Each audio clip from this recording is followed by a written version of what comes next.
Bonsoir, bonsoir, bonjour, c'est Congo News 24.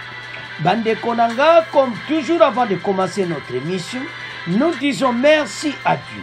Nous disons merci à nos chers abonnés et téléspectateurs qui nous suivent partout dans le monde et en RDC. Bande Konanga, soyez les bienvenus.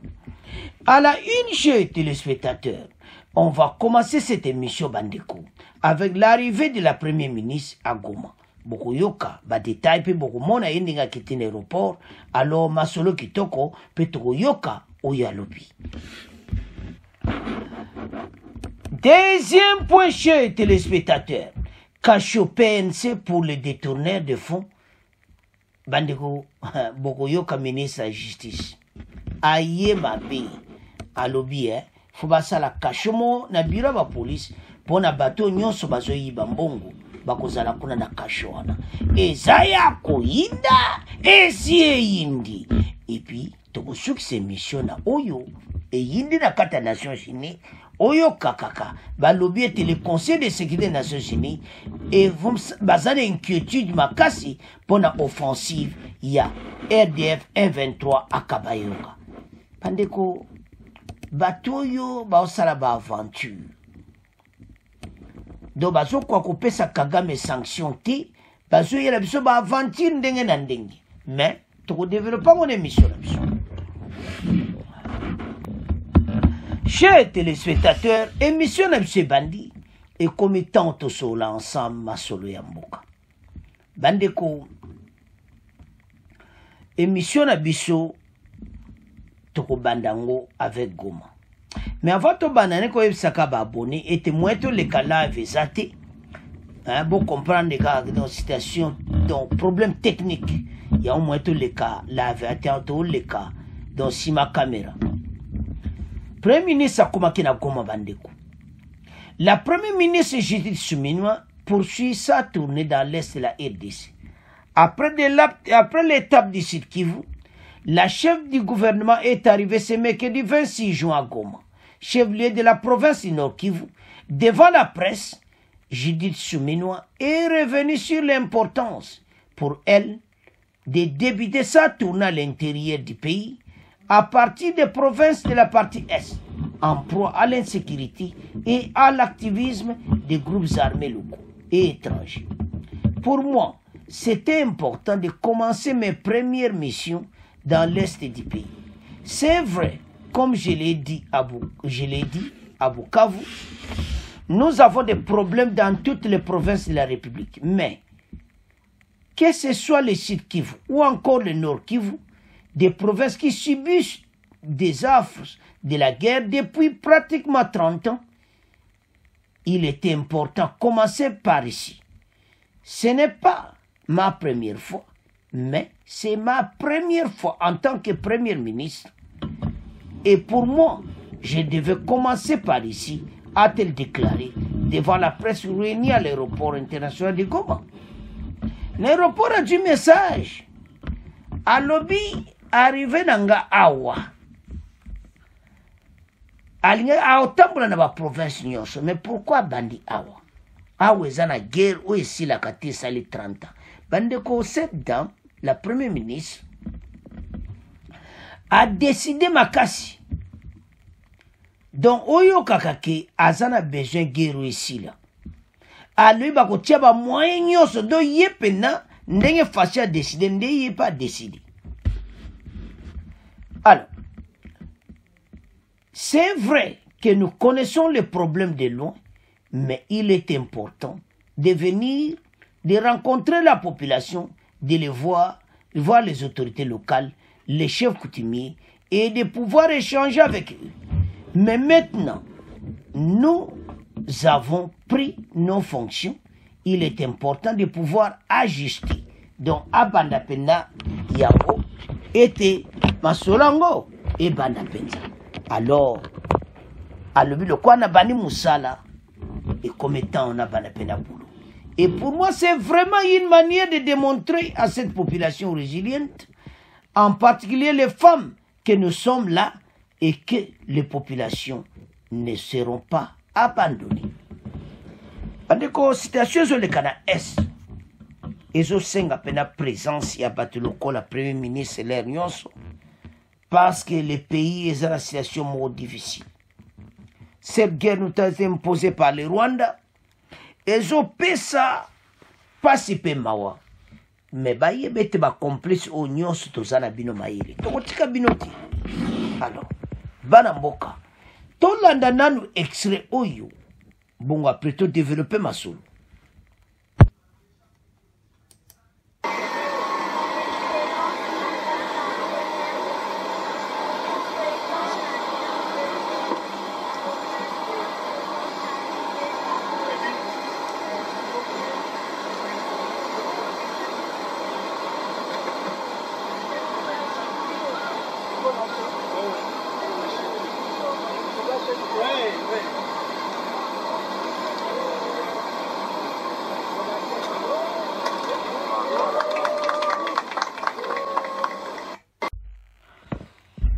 Bandeko tolandi biso nyonso la premier ministre Chomeno. Donc nandenge akomaki tomoni ye pe totangi message nyonso tomeka nanu koloba nde après makambo totangi. Bandeko alobi likamwa motuya alobi ba province biso nyonso presque eza pena na ba situation pi mais abandi awa nanu na Nord Kivu na Sud Kivu po awa guerre sale 30 ans ya MONUSCO yo akende kaka to mone lisusu te 30 ans MONUSCO na RDC 30 ans guerre na RDC makambo eza pasi bandeko ya to esamino ba congolais réveillez-vous parce que ça ne va pas to la muka situation toujours vivre ezama be oyo ezama be dans son otala au monde appelle que tous un problème sérieux. Alors bandeko la première ministre ndenge bozo mona ye en tout cas tu ba décision pour la guerre ici là message na liboso kata ba nommer lera yo mona fachi elo liboso lo ba ki était guerre yo e facile ça akosili sango koma guerre oyo e facile ça vraiment yango esili donc au mona pene ki aza déterminé na ndenge akosakana na moto. Alors soko sotala programme ya boye eza makambo kosakana te. Donc programme oyo eza na makambo ebele yango bozo mona ki mboka na biso eza attaqué les gens oyo bazo menacer biso yango mama premier ministre alobi qu'il faut guerre ici là mais tant il a prononcé yango yo ke sala ki bien yebaki ka leba nommer esika mais siko ba décision ndenga za na terrain yemo akomona des populations zo souffrir population fa zonga na bamndako na bango po guerre esila esaka to bunda to suma minduka makasi ba processus nyonso ezaki ba aventure po kaka ba pesa ba rebelle ba terrain ba gagner terrain comme ça bango ba rien bitumba o mais biso jamais ba kotikala ko gagner biso match eza ko 50 to zo na point suka tolandi maman Judith Chomeno la première ministre. Alors, en tout cas, a eu une décision.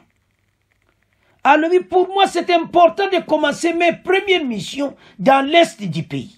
C'est vrai que je vous ai déjà dit que Bukavu, Sud Kivu, Nord Kivu, ils 30 ans de guerre. Des provinces qui subissent des affres de la guerre depuis plus pratiquement 30 ans. Yangwana yi awa. Tout le monde a yambi, abwaki ba pigeon na likolo. En tout cas, symbole le makambo belé.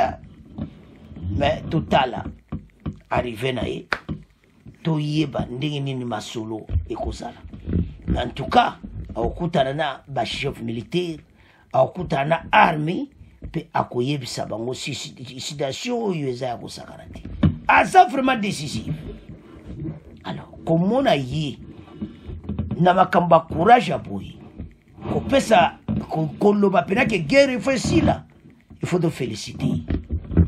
Donc aza pena na direction à Papa Mokonzi, le président de la République. Alors bana mboka, en tout cas tolandi biso nyonso la première ministre Judith Suminwa tokomo tika mona bino tokomo kende na deuxième point. Bandeko deuxième point eza matata. Hey, toko kende na oyo ya kanya bayonga oyo eyindi na kati ya conseil de sécurité. Toka bato oyo bazo sala pena ba aventure. Sona otala bango mena il fallait baloba pe makambo ya ba Uganda metozo ya na pona bango. To ba nanu na Constant Mutamba, ministre de la Justice. Bande kwa lobby penza tokoyokai. A lobby était il faut beaucoup échanger. Il faut justice venant, bâtir ordre, batu ba respecter. Donc tant que le makamone est salé, mais to ba nanu na o nouvelle couille. Des cachots na kati ya police congolaise pour les détourneurs de fonds. Donc des cachots bazotia na kati ya police nationale congolaise pour na bateau nyonso ba détourner mbongo. Makambo za mobulu. La ville de Kinshasa verra bientôt la mise en service de nouveaux cachots pour la police nationale congolaise.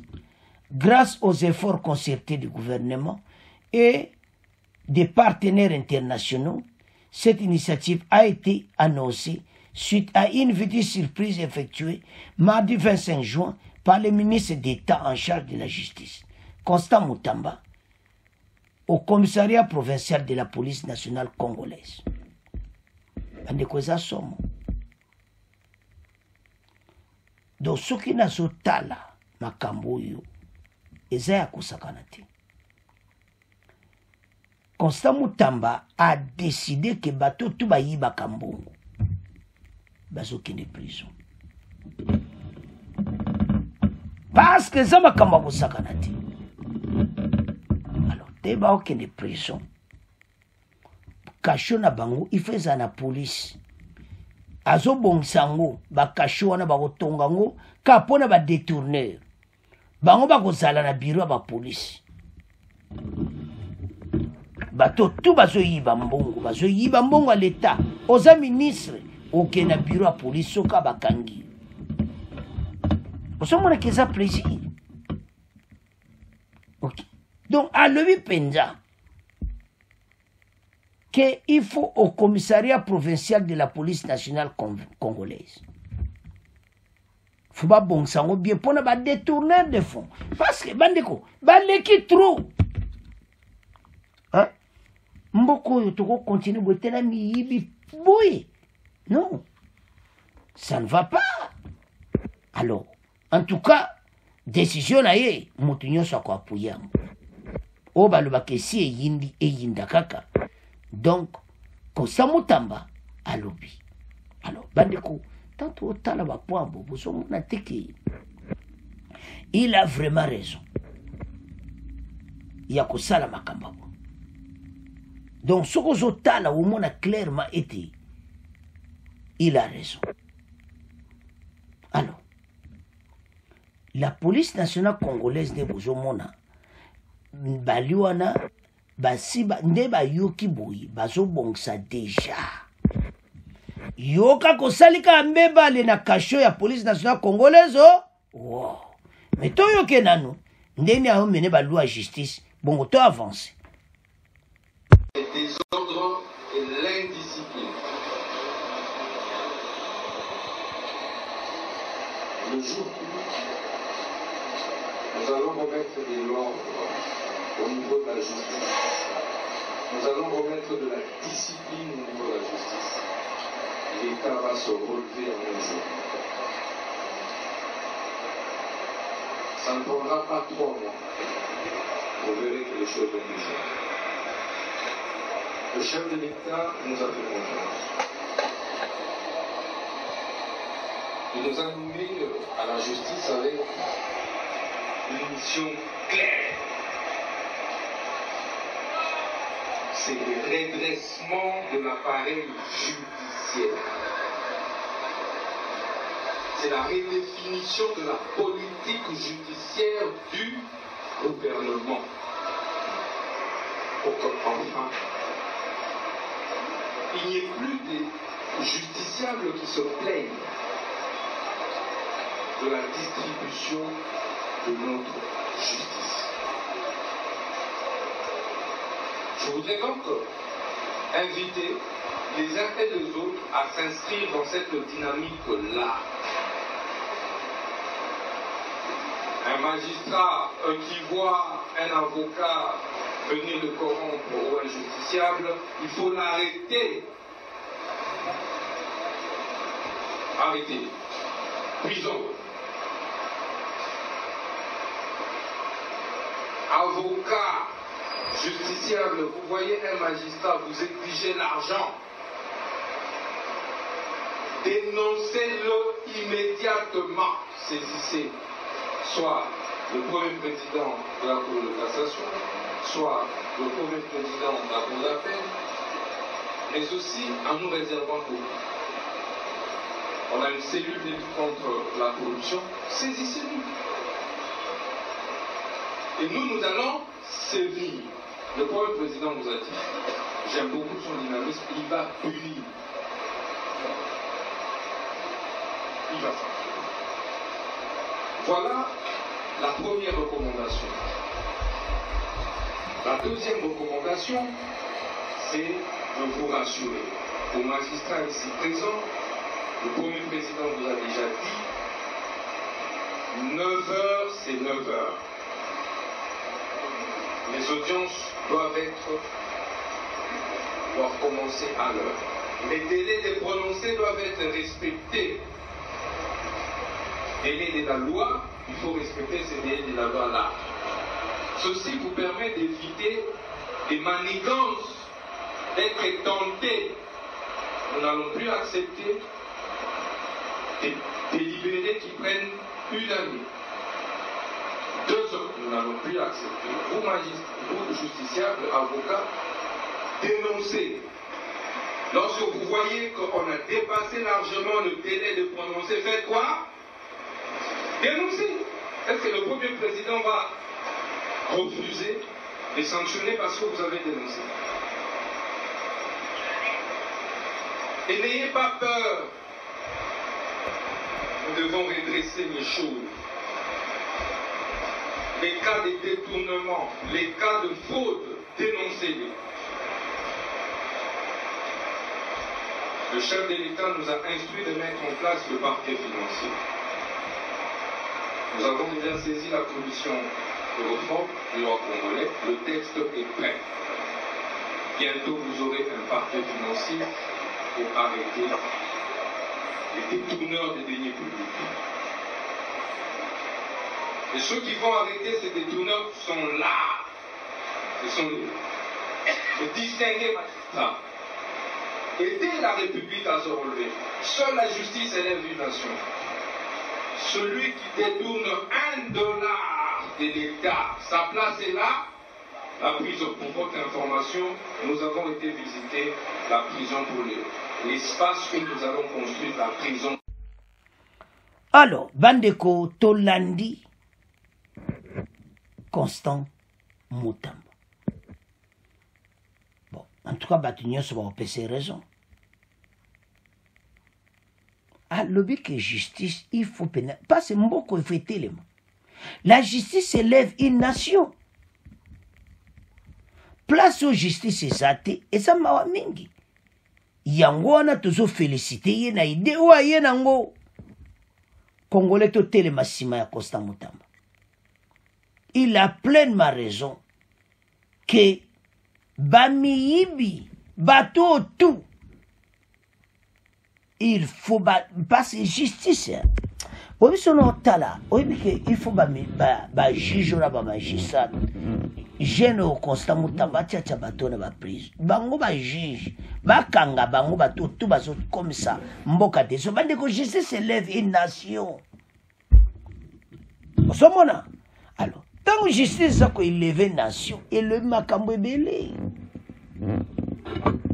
sans la justice mboka zate injustice partout bato bazo vivre dans ba situation moko difficile bato ba comme dans ba problème difficile to ko sala ndenge nini alors sono tala biloko abui et ça va ya ote ça va congolais et comme tant biso sto la muka pona mboka oyo to telema par ces citations to zanango et ça pena citation moko ezo senga congolais nyo so parce que non trop c'est trop alors botala bino moko osomona bien que tozana problème sérieux o nyos tozo le kanango eza pena mabe alors bana mboka tala situation tozana yango soko zotala makamba boye ezosala pasi pe mabe alors il faut bakanga bato wana batia bango na prison to féliciter ministre de la justice toyoki ndenge alobi en tout cas wana na komotikala bino tokomokende na point na biso ya suka alors bandeko tokomi na point na biso ya onu conseil de sécurité de l'onu nde bomoni batomboli maboko wana bango nyonso balobi baza kosinquiété na oyo ezosalama guerre entre FARDC na armée rwandaise akabanya bayonga alobi bango baza kosinquiété mingi na yango est-ce que za vérité batambusi fatia baprocessus ya Luanda bakutana tosuki wapi. Le Conseil de sécurité des Nations Unies a exprimé sa profonde inquiétude concernant l'offensive menée par le RDF mouvement du 23 mars vers Kanyabayonga, en République démocratique du Congo, qui a causé le déplacement de 350 000 personnes la semaine dernière et interrompu les opérations de distribution de vivres et les services hospitaliers. Lors d'une déclaration à la presse, M. Jung Kook-Wang, président du Conseil de sécurité pour le mois de juin et représentant de la République du Corée, a condamné avec plus grande fermeté les récentes attaques du RDF M23. Mais vous condamnez avec fermeté. Mais pourquoi vous coupez sa tata oyo? Vous payez sanction. Vous dites ça la mawa. Kaka ba réunion sur biso, ainsi que celle des forces démocratiques alliées ADF, incluant l'attaque contre les camps de déplacés à Mungunga le 3 mai 2024. Oyo, armée rwandaise M23, ça ba ADF, bon bazin inquiet nango, mais pour ça sa solution, mais tout ça bien. Le Conseil a présenté ses condoléances aux familles des victimes et a souhaité un prompt rétablissement aux blessés. Les membres du Conseil de sécurité ont exprimé leur profonde inquiétude quant aux répercussions de ces attaques sur la sécurité et stabilité déjà fragile de la RDC et de la région. Ils ont souligné les conséquences humanitaires graves, notamment pour les civils dans les sites des personnes déplacées. Ils ont exhorté les donateurs à intensifier leur soutien pour répondre au plan de réponse humanitaire 2024. Mais bakam humanitaire on est au lingango le soutien. Bon lukande guerre si là. Des inquiétudes en tout cas ONU, Conseil de sécurité des Nations Unies, va se rendre biso mauvais service. Et nous ça la propriété. Makambo e bandi kan kaka woto kebwe o réunion boy o to sali boy réunion boy mais bateau ba o ezaba aventure totale et on en a marre avec ba aventure to kokende ti wapi makambo eza ya kosakana te tanto otala biloko aboyi eza makambo très sérieux tanto omona bato baotika biso kaka boye bana mboka ezosala bien te bango bakodeside makambo mais bakozwa yango sérieux te mais entre temps c'est le peuple qui souffre ya bacongolais bazosouffrir kuna na fond hein? Non badeko ezosala bien te donc Nations Unies kuna kutu donc bango pona bango kaka hein? Nayebi te situation tozozala nango eza pena mobulu donc so na otala baguerre eza epa na biso so na otala nombre ya badéplacé et puis bato baosala baventure aboye non on ne peut plus accepter bandeko situation eza malamu te bazokwa kopesa Kagame sanction te moto azosala biso mabebe bozotika ye bana mboka ça fait mal il faut tout agir ensemble comme un peuple uni tobengana na MONUSCO na Nord Kivu mpe akende bango baosala eloko te batinda bango wana mpo na makambo na bango siko botala moto asala na eloko te azolobaki aza na inquiétude quelle inquiétude boza na mawa na biso te boza na besoin kaka donc ebeba nango kaka bakongolais tolamuka parce que toza na situation difficile na mboka alors nde bomona na kanya bayonga eza sécurisé na FARDC inquiétude mona eza ya pamba bamboka wana nyonso bavichumbi barwindi bamboka ebele wana nde toloba awa toza korekipere bavillage wana nyonso bango bazomona biso kabo mais nyonso tozokontinue kobongisa mais mpe tozokola armée oyo bango bazali koseka armée oyo nde ekomakasi la montée en puissance alors bana mboka en tout cas tokome na fin mission tokontinue kosabone bopartage bandeko tokomotika bino bolimbisana ndenge toleki kaka na nsima kamera alors bopartage mission au revoir à la prochaine.